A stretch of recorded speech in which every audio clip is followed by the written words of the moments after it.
Hi, it's David Wildstein at the New Jersey Globe. I am joined by Congressman Donald Payne Jr., a Democrat from New Jersey's 10th District. Congressman, welcome. Thank you, Dave, for having me. So one of the things I should say up front, I think people that do what I do can't say it enough.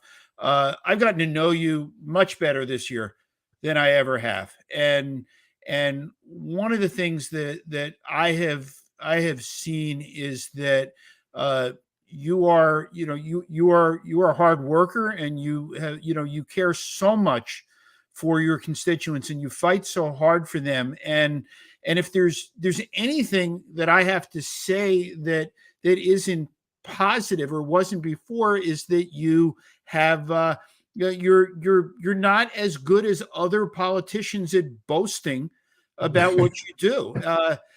So I saw you this year, and I watched you in a primary with somebody that wasn't necessarily being completely honest about your record, and you got into telling your story. You got into talking about what you do every day in the U.S. House of Representatives, and it was, I think a lot of people, certainly 85% of the people who voted in that primary, found that to be impressive. Is it getting easier for you now to tout your accomplishments?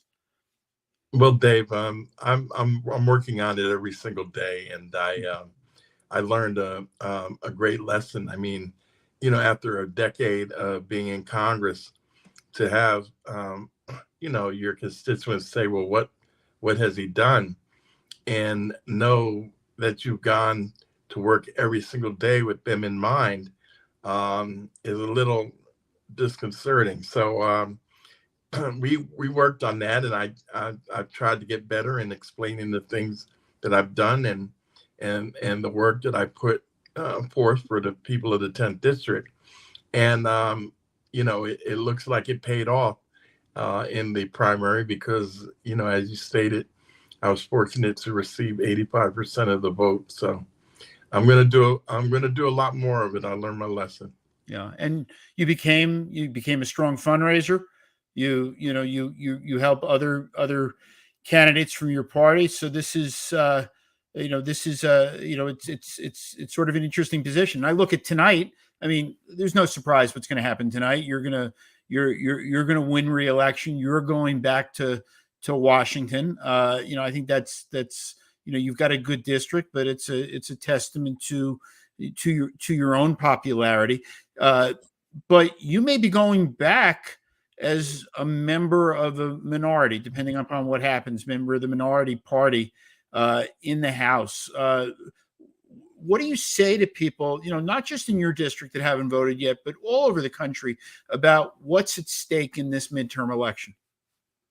Oh, it's crucial. Democracy is on the ballot, and we've heard different candidates across the country saying that if they win, that the Republicans will never lose another election, because these election deniers that have become so prevalent are just going to not acknowledge any elections where they don't win, or they don't think the outcome was the way it should have been.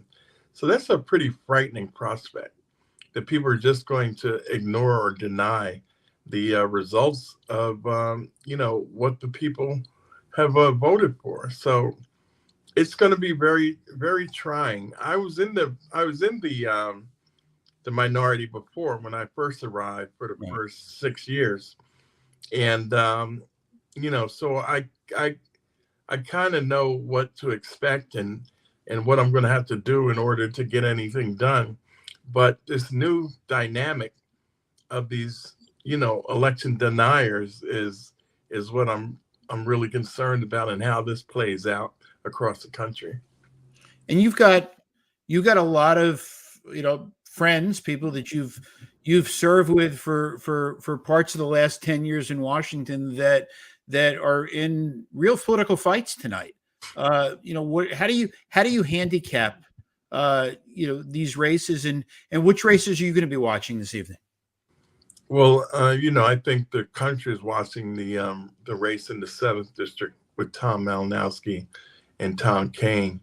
Um, it's a choice of picking the right Tom in that race, and Tom Malinowski has done an exceptional job in a district that was, Republican leaning in, which is one of the reasons why everybody's so concerned about it. It was formerly a Republican district. He was able to win several years ago and be reelected. So I'm hoping the people of his district continue and appreciate the service that he's given them over the past 2 terms.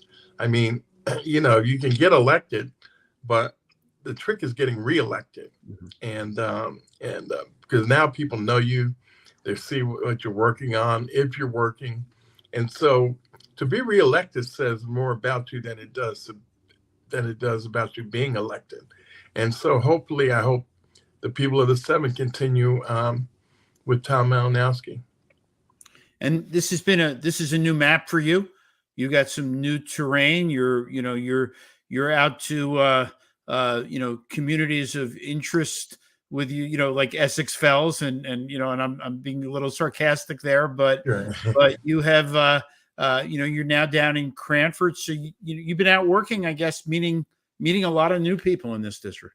Absolutely, in Caldwell and Verona, and Garwood, and so we Kenilworth, we've had to meet a lot of new people and get them to get to know me quickly, and work on the things that are important to them, and understanding and learning what those issues are in those communities. And so it's been quite an experience. Absolutely. And let me ask But you, go ahead. I'm sorry. Go ahead. no, you go ahead. No, so I have one last question, because we talked about Kaine and Malinowski, and I don't know what's going to happen there, but what I remember is, I go back, into the 1970s, and you had a young Essex County freeholder named Donald Payne Sr. and a young Essex County assemblyman named Tom Kaine Sr., and they got along well. They didn't agree on everything, but they got along well. They were friends. And they work well together, for the mutual benefit of their constituents. If you find yourself serving in Congress with Tom Kaine, given the polarization of American politics, is it possible for you to have the same kind of relationship with him that your dad had with his father? Well, it really depends on how he approaches the issues and people. I'm hoping that a lot of what I see is just, him trying to garner the support of people that think like that, but hope he really doesn't have that in his heart. And so, I'm always willing to approach you and talk to you. And, I got along with other Republicans, Leonard Lance, Rodney Frelinghuysen, who were more like Tom Kaine Jr.'s father than he is. So it's a matter of how he wants to approach this. We can work together for the best interests of New Jersey, or, we'll have to do what we need to do and then make sure next time he's not reelected. So. Yeah. Fair enough. Congressman Donald Payne, thank you again for joining me. I know the polls are still open for another 2 hours and 3 minutes. But a lifetime. But I saw what's in the bank with early voting. And it's funny. People have been asking me. Everybody wants to know what's your prediction, and I'm doing this too long to really predict, because I don't know. But the one thing I have been saying is I like Donald Payne Jr.'s chances to get reelected. So congratulations in advance on what I think is going to be another impressive victory for you. And I hope we'll have a chance to talk again soon. Absolutely. Thank you very much, sir. Thank you, Congressman. Have a good night. Good night.